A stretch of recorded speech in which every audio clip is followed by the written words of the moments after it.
में हमारे जो हीरोज हैं वो जा रहे होते हैं एक रास्ते से जहाँ पर उन्हें दो चॉइस मिलती है, या तो वो हॉट स्प्रिंग की तरफ जाएं या तो वो मैजिक ऑफ लेक की तरफ जाएं, जिसपे हमारे हीरोज जो है वो डिसाइड करते हैं मैजिक ऑफ लेक की तरफ जाने के लिए। तो उसी पे जो ऐश है वो अपने ऑशोबॉट को भी मतलब अपनी पोकेबॉल से बाहर बुलाता है, जिसको देख के मिस्टी जो है वो अलग ही खुश हो जाती है। और उसी के बाद जो हमारे हीरोज है वो देखते हैं कि असल में मैजिक ऑफ लेक तो जम चुकी है। तो इसी पे जो ऑशोबॉट है वो अपने अटैक करके उसको तोड़ने की कोशिश करता है। इस पे पिकाचू भी आयरन टेल का इस्तेमाल करके उसकी मदद करता है उसको तोड़ने में। बट वहीं दूसरी तरफ जो एक बेटिक है वो हमारे हीरोज पे नजर रख रहा होता है, उनको देख रहा होता है कि वो क्या कर रहे हैं। और तभी जो ऑशोबॉट है जो बेचारा उसको तोड़ रहा होता है उस लेक की बर्फ को, तभी वो फिसल जाता है और उसका जो शेल है वो वहाँ कहीं दूर जाकर गिर जाता है, जिसको जो बेटिक है वो पकड़ लेता है। और फिर पिकाचू और ऑशोबॉट उसको ढूंढने जाते हैं। तो जो बेटिक है वो उन्हें पिकाचू को दे देता है, जिसपे पहले तो हमारे हीरो जो है वो उसे देख के डर जाते हैं, बट बाद में उसका थैंक्स कहते हैं ऑशोबॉट का शेल ढूंढने में। जिसपे जो बेटिक है वो भी मतलब पहले तो हमारे हीरोज को देख के डर जाता है, बट बाद में वो भी थोड़ा सा शांत हो जाता है। बट तभी बेटिक के वहाँ होने से जो वहाँ की ठंड है वो बढ़ जाती है और हमारे हीरोज जो है उनके जो पैर जो है वो जम जाते हैं। जिसपे जो बेटिक है वो देख के काफी ज्यादा उदास हो जाता है कि उसकी वजह से ये हुआ, तो वहाँ से जाने चले जाता है। और जो हमारे हीरोज है उसको रोकना चाहते हैं बट उसको रोक नहीं पाते, क्योंकि असल में उनके पैर तो जम रखे होते हैं। और उसी पे जो ऐश है वो अपने टैलन फ्लेम को बुलाता है, और जो टैलन फ्लेम है वो अपनी हीट की मदद से वहाँ की जो बर्फ है जो जिसकी वजह से उनके पैर जो जम रखे होते हैं वो पिघल जाती है और हमारे हीरो जो है वो फिर से आजाद हो जाते हैं। जिसके बाद जो ऐश है वो अपने टैलन फ्लेम को और पिकाचू और ऑशोबॉट को जो बेटिक है उसको ढूंढने के लिए भेज देता है। और जिस रास्ते बेटिक जा रखा होता है वहाँ पे बर्फ जम रखी होती है, जिसपे जो ऐश है वो अपने स्नोरलैक्स और इंसिनरेटर को बाहर बुलाता है पोकेबॉल से और उनको उस बर्फ को तोड़ने के लिए कहता है। जिसपे जो ब्रॉक और मिस्टी है वो भी अपने पोकेमॉन को निकालते हैं और उस बर्फ को तोड़ने के लिए मतलब बोलते हैं उनको, ताकि वो भी जो है वो बेटिक के पीछे जा सके। और ऐसा करके हमारे हीरो जो आखिर में पहुंच जाते हैं बेटिक के पास। और जैसे ही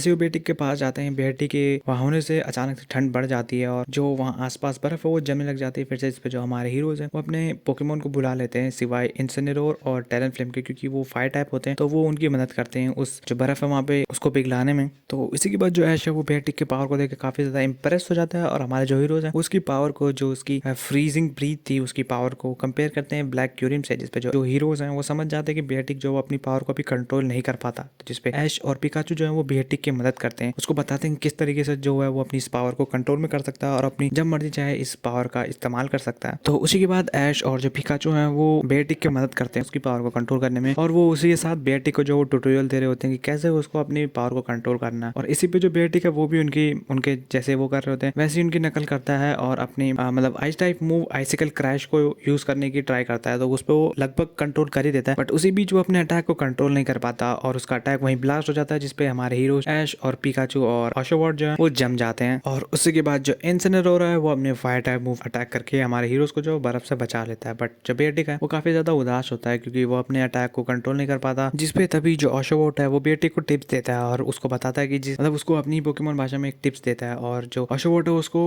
उसकी पावर को कंट्रोल करने के लिए कहता है, लाइक एक तरह से कंप्रेस करके जिस तरीके से ऑशोबॉट का सेल है। और जो बेटिक है वो बिल्कुल वैसे ही करने की कोशिश करता है और वो एक हद तक अपने आइस टाइप अटैक को एक तरह से कंप्रेस कर लेता है, बट एट द लास्ट उसका जो फोकस है वो टूट जाता है और उसका जो अटैक है वो फिर से ब्लास्ट हो जाता है। बट इस बार जो हमारे हीरोज हैं वो टैलन फ्लेम और इंसिनेरोर हमारे हीरोज को बचा लेते हैं जमने से। बट जो है वो फिर भी जो बेटिक है उसको उसके बाद भी मोटिवेट करता है, कहता है कि तुम हार नहीं मान सकते बेटिक, हम इसके बहुत करीब हैं। जिसपे जो बेटिक है वो भी दोबारा से अपने अटैक को कंट्रोल करने के लिए ट्राई करता है और एट द एंड वो आखिरकार अपने आइसिकल क्रैश को ऑशोबॉट के जैसे शेल में बदल तो देता है, बट एट द लास्ट वो फिर से ब्लास्ट हो जाता है, जिससे जो इस बार ऐश के पोकेमोन है वो भी जम जाते हैं टैलन फ्लेम और इंसिनेरोर भी। बट इंसिनेरोर और टैलन फ्लेम जो हमारे हीरोज को बचाने के बाद जमते हैं, लाइक वो अपनी सारी हीट की मदद से ऐश और हमारे हीरोज को बचा लेते हैं, बट वो बेचारे खुद जम जाते हैं। जिसके बाद जो बेटिक है वो बहुत ज्यादा उदास हो जाता है और वो अपनी फ्रॉस्ट ब्रीथ का अटैक करता है, जिससे कि वहाँ आसपास बहुत ही तगड़ा एक बर्फ का तूफान आ जाता है और जैसे ही वहाँ की जो जमीन है वो भी जमने लग जाती है। बट एट द एंड वो जो जमीन है वो फट जाती है और हमारे जो हीरोज है वो उसके अंदर गिर जाते हैं, जिसपे जो ऑशोबॉट और पिकाचू है वो तो खुद को बचा लेते हैं, बट जो बेटिक है वो ऐश की मदद करता है ताकि उसको गिर के चोट ना लगे। बट इस पे जो ऐश है उसकी पैर में एक मोच आ जाती है और वो जो है वो चल नहीं पाता और जो गड्ढा है वो काफी ज्यादा गहरा होता है, जिससे कि जो ऐश है उसके पैर पे मोच आती है। तो वो कहता है बेटिक को कि बेटिक तुम मेरे पिकाचू और ऑशोबॉट को लेके अपनी पीठ पे बिठा के ऊपर चढ़ के इनको बचा लो। तो इस पे जो बेटिक है वो ऐसा करता तो है, बट वो ऐश को भी अपनी पीठ पे चढ़ने के लिए कहता है और हमारे हीरोज को लेके उस गड्ढे को चढ़ने की कोशिश करता है। और वहीं दूसरी तरफ जो इंसिनेरोर और टैलन फ्लेम है वो भी बर्फ को पिघला देते हैं अपनी हीट से और नीचे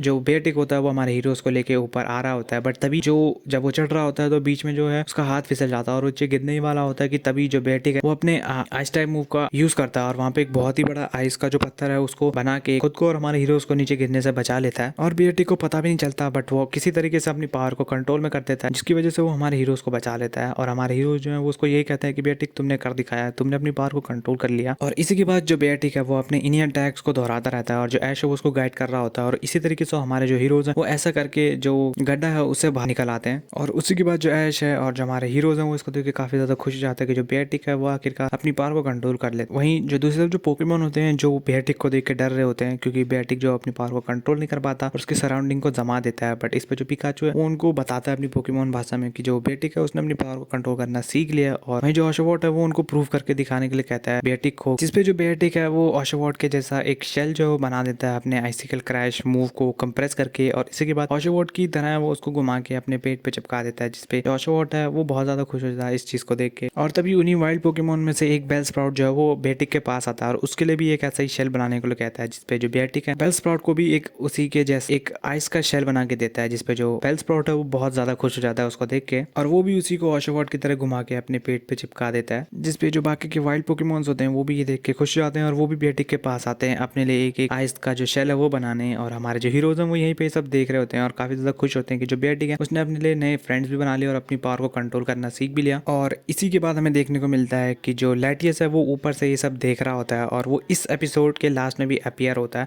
और हमारा जो एपिसोड है वो इसी के बाद खत्म हो जाता है।